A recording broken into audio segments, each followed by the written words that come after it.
Puzzles and Problems. इस पुरस्रार वादी के बीचों बीच एक आदमखोर देव है जो एक खुफिया खजाने की रखवाली कर रहा है। मैं उसके बहुत करीब पहुंच चुकी हूँ। मुझे खजाने की खुशबू आ रही है। कहा जाता है कि उस देव का मुकाबला सिर्फ चर भर जीत कर किया जा सकता है। मुझे खजाने तक पहुंचने के लिए इस कदीम खेल को जीतना ही होगा।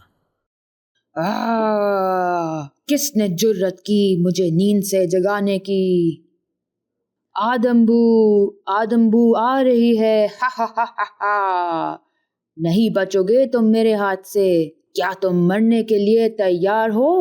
मरने के लिए नहीं, तुम्हें हराने के लिए तैयार हूँ, गंदे देव। हा, तुम कमजोर इंसान। तुम्हें लगता है तुम मुझे हरा दोगी? क्यों नहीं, अभी तो मैं मजा चखाती हूँ। तुमने ये बोर्ड कैसे बनाया? दिखने में तो बहुत सादा है। हाँ, सादा ही है और आसानी से बन गया। इसे बनाने के लिए सिर्फ एक पेपर, रूलर और मार्कर की जरूरत होती है। और गोटियों के लिए मैंने कलर्ड पेपर, कार्डबोर्ड, थोड़ी सी ग्लू और पेंसिल इस्तेमाल की है। तुम इनकी जगह किसी रंग के पत्थर, बटन्स या कोई भी कलर्ड चीज इस्तेमाल कर सकते हो। वाह रे छोटे इंसान, तुम तो बहुत काम के हो। अब तुम मुझे बताओ कि तुमने ये बोर्ड कैसे बनाया?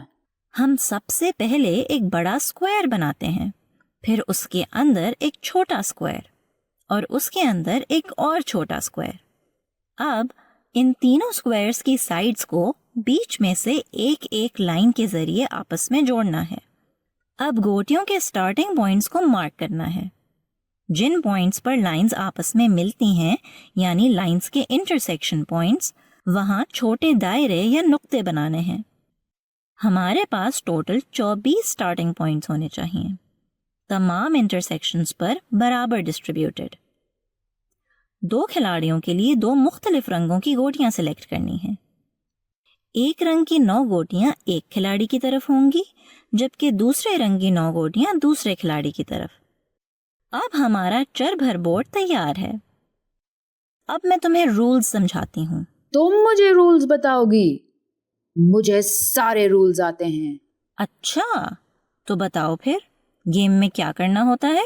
गेम में ये करना होता है कि अपनी 3-3 गोटियों की रोज बनानी होती हैं, जिन्हें चर कहते हैं, और दूसरे खिलाड़ी को चर बनाने से रोकना होता है। सही कहा। और गेम 2 मरहलों में खेली जाती है। पहला मरहला गोटियां रखने का है और दूसरा गोटियां चलाने का।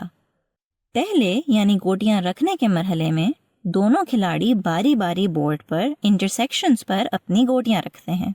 और जैसा तुमने कहा, हमें सोच समझ कर अपनी गोटियां इस तरह रखनी है कि वो 3-3 की रोज बनाएं, जिसे चर कहते हैं। जो भी चर बनाने में कामयाब हो गया, वो दूसरे खिलाड़ी की एक गोटी निकाल सकता है, लेकिन सिर्फ ऐसी गोटी जो पहले से किसी चर का हिस्सा ना हो। जब सारी गोटियां बोर्ड पर रख दी जाती हैं, फिर दूसरा मरहला शुरू होता है, यानी गोटियां चलाने का। दोनों खिलाड़ी बारी बारी अपनी गोटियां लाइंस के ऊपर चलाकर एडजेसेंट इंटरसेक्शंस पर ले जाते हैं। गोटियां सिर्फ खाली इंटरसेक्शंस पर ही जा सकती हैं, ना ये दूसरी गोटियों के ऊपर जंप कर सकती हैं और ना ही जंप करके दूसरी लाइन में जा सकती हैं। अगर कोई खिलाड़ी एक रो में अपनी गोटियों से चर बनाने में कामयाब हो जाता है, तो वो दूसरे खिलाड़ी की कोई ऐसी गोटी रिमूव करेगा जो किसी चर का हिस्सा ना हो। गेम चर बनाने की कोशिश करते हुए और अपोनेंट को ब्लॉक करते हुए चलती रहेगी। हा हा हा हा। ए छोटे से हकीर इंसान, तुम्हें लगता है तुम मुझे हरा सकती हो? मुझे आज तक कोई नहीं हरा सका। तुम इसी खुशफहमी में रहो। मेरे पास कुछ ट्रिक्स हैं, बस तुम देखते जाओ कि मैं तुम्हें कैसे हराती हूँ। क्या? कैसे बनाए तुमने ये चर? दिमाग इस्तेमाल करके। इसे कहते हैं हिकमत अमली। तुमने मुझे हकीर समझा। जब किसी खिलाड़ी की सिर्फ 3 गोटियां रह जाएं, तो गेम के रूल्स थोड़े बदल जाते हैं। وہ کھلاڑی بورڈ پر اپنی گوٹیاں کسی بھی خالی جگہ لے جا سکتا ہے اور گیم اس وقت تک چلتی ہے جب تک ان میں سے کوئی ایک کام نہ ہو جائے.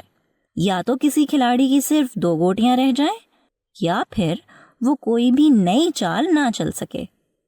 نہیں نہیں نہیں، یہ نہیں ہو سکتا. اب مجھے جیتنے سے کوئی نہیں روک سکتا. نہیں. چر بھر سے مجھے حکمت عملی اور ثابت قدمی کی طاقت کا پتہ چلا. آدمی کو اس کے قد سے نہیں ناپنا چاہیے بلکہ یہ دیکھنا چاہیے کہ وہ مشکل حالات سے کس طرح اپنا دماغ استعمال کر کے نمٹتا ہے.